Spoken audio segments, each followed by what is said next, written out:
अस्सलामुअलैकुम, welcome back to another vlog. Hopefully आप सब खैरियत से होंगे। अल्हम्दुलिल्लाह हम सभी खैरियत से हैं। आज के व्लॉग में मैं आपके साथ स्ट्रेट प्लाजो पैंट जो होती है उसकी कटिंग, स्टिचिंग, स्केचिंग सब कुछ शेयर करूंगी। वीडियो को अपने लास्ट तक देखना है। अगर चैनल पे नए हैं तो चैनल को सब्सक्राइब करना है, उसके अलावा वीडियो को भी लाइक क्लास भी करना है। ठीक है जी, चलते हैं जी वीडियो की तरफ। सबसे पहले आपने क्या करना है, आपने 2 तहें जो है ना कपड़े की फ़ोल्ड करके बिछानी है।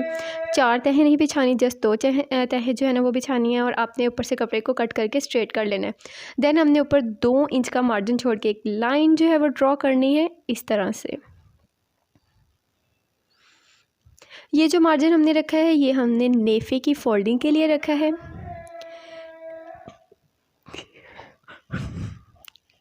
एंड जहाँ पे ये हमारी लाइन ख़त्म हो रही है यहाँ से हम लोगों ने लेंथ मेजर करनी है। आपके ट्राउज़र की जितनी भी लेंथ है आपने उतनी लेंथ जो है ना वो लगाना है निशान। ठीक है, मेरी 36 है तो मैं 36 में निशान लगाऊंगी इस लाइन से लेके लास्ट तक। और एक्स्ट्रा मार्जिन आपने यहाँ नहीं रखना, एक्स्ट्रा मार्जिन हम लोग बाद में इसमें ऐड करेंगे। ठीक है, नेफे का हमने ऊपर कपड़ा जो है वो एक्स्ट्रा निकाल दिया। इसी तरह हम लोग पाँची के लिए जो है ना वो एक्स्ट्रा कपड़ा नीचे की तरफ छोड़ेंगे।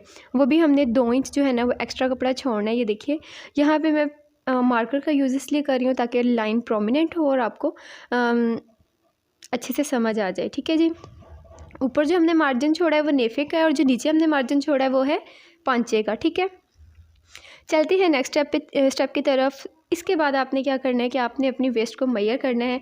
जितनी भी आपकी वेस्ट है उसको 1/4 करना है। जैसे अगर आपकी वेस्ट 40 है तो उसका 1/4 होगा 10। ठीक है, और 10 में जितना भी आपका वेस्ट आएगा मतलब उसका 1/4 आएगा, उसमें आपने 2 प्लस करना है। मेरा 10 है तो मैं इसमें 2 प्लस करूँगी तो ये हो जाएगा 12। ठीक है, 12 को जो है ना हमने लेंथ के अकॉर्डिंग और विड्थ के अकॉर्डिंग दोनों साइड पे हमने इस तरीके से निशान लगा लेना है। देन हमने इन निशानों को आपस में मिला देना है। हमने एक बॉक्स सा जो है ना वो बना लेना है लाइन लगा के। ये देखिए इस तरह से।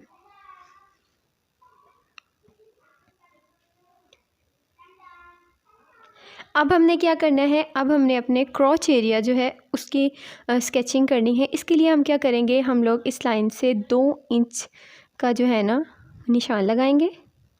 एग्जैक्ट 2 इंच पे आपने जो है ना वो निशान लगाना है। देन आपने क्या करना है, इसकी इस साइड पे आपने 1 इंच का निशान लगाना है और इसको गुलाई दे देनी है।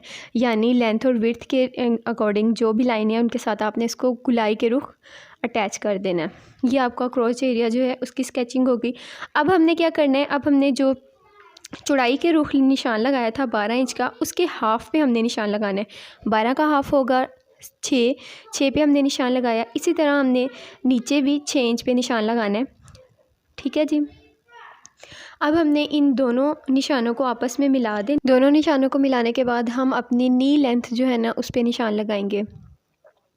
नी लेंथ आप किस तरह से मेजर करेंगे, आपने अपने ट्राउज़र को जो है ना वो अपने घुटनों तक मेजर करना है कि आपके घुटनों तक कितना आ रहा है। मेरा यहाँ पे 20 इंचज़ आ रहा है तो मैंने 20 इंच पे निशान लगाया और यहाँ से लेके लास्ट तक लेंथ जहाँ पे ख़त्म हो रही है वहाँ तक आपने देखना है कितना है, उसके आपने हाफ़ पे निशान लगाना है। ठीक है जी, मेरा यहाँ पे आ रहा है 16, उसका हाफ़ हुआ 8। ठीक है, ये 2 निशान जो है ये बहुत अहम है, ये आपने बहुत अच्छे से मेजर करके लगाने हैं। इसी से आपका जो ट्राउज़र है जो पैंट है वो स्ट्रेट होगी।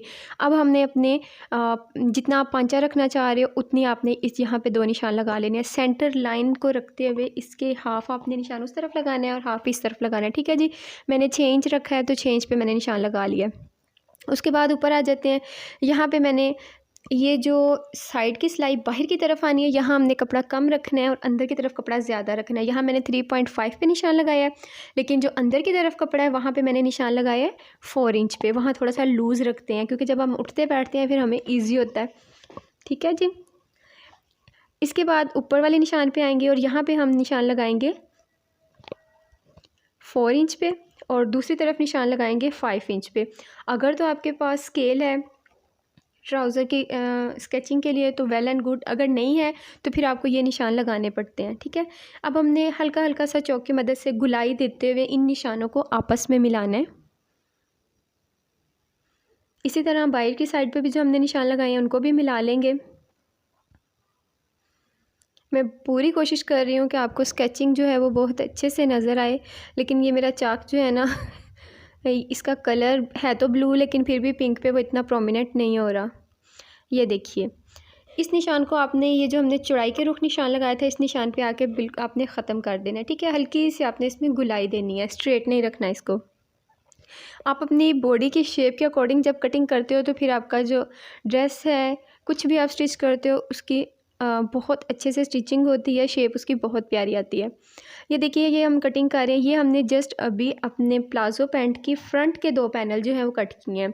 आपकी बॉडी जो होती है, इनफैक्ट हम सब की बॉडी जो होती है वो पीछे से चौड़ी होती है पूरी बॉडी, और फ्रंट से जो है ना वो अब आगे की तरफ झुकी हुई होती है, मतलब फ्रंट से कम चौड़ी होती है और बैक से ज़्यादा होती है। इसलिए हमारे प्लाज़ो पैंट जो है उसके बैक के पैनल जो होते हैं वो बड़े होते हैं और फ्रंट के जो पैनल होते हैं वो चौड़ाई में कम होते हैं।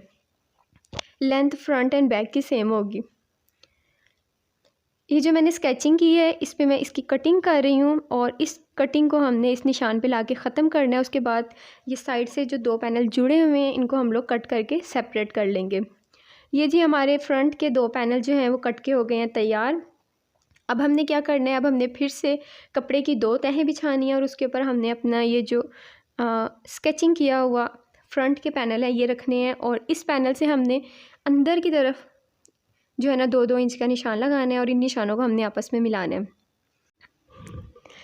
अब हम लोग आएंगे अपने क्रोच एरिया पे। क्रोच एरिया पे भी हमने एग्जैक्ट 2-2 इंच के निशान लगाने हैं। ये देखिए, इस तरह से फुल ऊपर तक आपने जो है ना वो 2-2 इंच के निशान लगा लेने हैं। और जब आपने बैक के पैनल को कटिंग करना है उस टाइम पे आपने ऊपर की तरफ जो है ना वो 1.5 इंच कपड़ा एक्स्ट्रा लाजमी रखना है, ठीक है।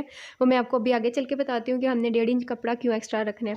यहाँ पर जो मैंने 2-2 इंच के निशान लगाए थे उस पर मैंने ये देखिए स्केल की मदद से उन सारे निशानों को आपस में मिला दिया है। और जिस तरह मैंने यहाँ पे क्रोच एरिया 2 इंच रखा था और फिर उसको गुलाई देती सीम, वहाँ पे भी मैंने 2 इंच क्रोच एरिया की लाइन लगा के और उसको मैंने गुलाई दे दिया, ठीक है जी। यहाँ से अब हमने सारे जो निशान थे उन सारे निशानों को पेन की मदद से आपस में मिला दिया। अब मैं इनकी कटिंग करूँगी।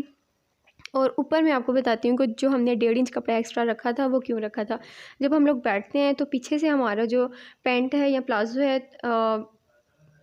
वो नीचे की तरफ जो है ना खिसकता है। तो उसके लिए हम क्या करते हैं कि हम लोग बैक की जो सेंटर पॉइंट होता है ना, सेंटर होता है, वहाँ पे हम लोग 1.5 इंच कपड़ा एक्स्ट्रा रखते हैं। और इस पीस को या इस निशान को हमने फ्रंट वाले पैनल से तिरछा जो है ना वो मिलाना होता है इस तरह से, ठीक है। सिर्फ सेंटर में आपको जो है ना वो 1.5 इंच एक्स्ट्रा कपड़ा चाहिए।